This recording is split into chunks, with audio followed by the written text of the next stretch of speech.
Еден е концептот кој што го нуди СДСМ и кој што денеска има митинг и ќе промовира, претпоставам, кандидат за градоначелник на едните локални избори. И другиот концепт е оној кој што го нудиме ние и го практикуваме овие два мандати на локалната самоуправа.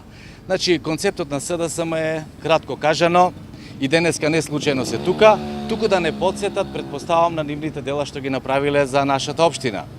Или во еден поинаков жаргон кажано, злосторникот секогаш се враќа на местото на злосторот. Значи, им посакуваме на оние кои што прв пат доаѓаат, а како што кажуваат имаат и нови членови, да ја разгледаат Битола, бидејќи 2 дена се тука, да ја видат разликата од периодот кога беа тие и да констатираат дека наследената во 2005-та мрачна, валкана, преполна со глутници куќиња Битола денеска има друг лик. На сите места интервенираме, на сите места вложуваме и она што цениме дека е најважно, треба да го констатираат и нашите граѓани. Значи, разликата за еднината. Пред некој ден ВМРО ДПМН ја укажа на она што е остаток од нивната еднина во близина на оваа локација, значи распаднати фабрики, уништена индустријска зона и како што најавуваа често пати, доколку дојделе тие на власт, дислокација на индустријската зона Жабени. Тоа е нивниот концепт и нашиот концепт кој што денеска символички сакаме да го промовираме и да биде појасен за сите, нашиот концепт за еднината.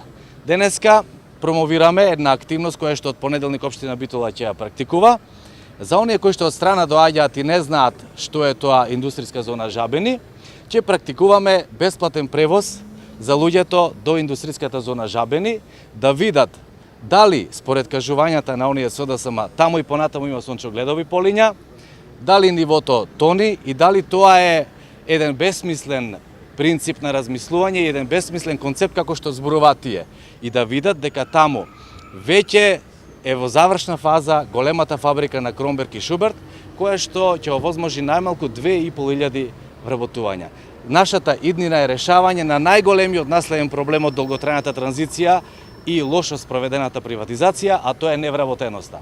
ВМРО ДПМН ќе вложува во инфраструктурни проекти, ќе го решава проблемот со невработеноста и се разбира ќе ги зајакнува капацитетите на локалната самоуправа за што подобра децентрализација и уште поголемо подобрување на условите за живење на нашите граѓани. Значи, во 12 часот, идната недела, сите заинтересирани од ова место ќе може бесплатно да патуваат до Жабени. Се разбира дека тоа се однесува на гостите, бидејќи и во дел од туристичките агенции имавме укажување дека можеби ќе биде добро да се вклучи во туристичките тури, затоа што ова мало чудо што се појави на балконот индустријската зона Жабени, навистина многумина сакаат да го видат.